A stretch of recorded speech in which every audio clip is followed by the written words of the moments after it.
ராமநாதபுரம் நாடாளுமன்ற தொகுதி அதிமுக வெற்றி வேட்பாளர் ஜெயபெருமாளை ஆதரித்து அரண்மனை பகுதியில் அதிமுக கொள்கை பரப்பு இணை செயலாளர் விந்தியா பிரச்சாரம் மேற்கொண்டார். இதில் முன்னாள் அமைச்சர் மணிகண்டன், மாவட்ட கழக செயலாளர் முனியசாமி மற்றும் கூட்டணி கட்சி நிர்வாகிகள் பலரும் பங்கேற்றனர். அப்போது கூட்டத்தில் பேசிய அதிமுக கொள்கை பரப்பு இணை செயலாளர் விந்தியா, இஸ்லாமிய மக்களுக்கு எந்த திட்டத்தையும் செய்யாமல் விடியா திமுக அரசு ஏமாற்றுவதாக விமர்சித்தார்.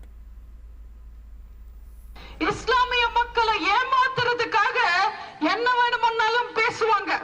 ஒரு காலத்துல சென்னை மாகாணமா இருக்கும் போது பலமான எதிர்க்கட்சியா இருந்ததே முஸ்லிம் மக்கள் தான். இன்னைக்கு அந்த முஸ்லிம் மக்களை ஒரு கட்சிக்கு சுருக்கி வச்சிருக்காங்க திமுக. 21 தொகுதியில திமுக வேட்பாளர்கள் உதயசூரியன் சின்னத்துல நிக்கிறாங்க. இஸ்லாமிய மக்கள் அதுல எத்தனை பேர் வேட்பாளரா இருக்காங்க? எத்தனை வாரியத்துக்கு முஸ்லிம் தலைவர்களோ முஸ்லிம் இயக்கத்திலிருந்து வந்தவங்களோ இன்னைக்கு தலைவரா இருக்காங்க. சமீபத்துல 27 பப்ளிக் ப்ராசிக்யூட்டர்ஸ் நியமிச்சாங்க திமுக. அதுல ஒருத்தங்க கூட முஸ்லிம் கிடையாது. இப்படி முஸ்லிம் மக்களுக்கு எதுவுமே செய்யாம தேர்தல் சமயத்துல மட்டும் டிராமா போட்டு நாங்க உங்க காவலர்கள்னு சொல்லி ஏமாத்துவாங்க. தயவு செஞ்சு நீங்க எல்லாரும் அதை நம்பாதீங்க.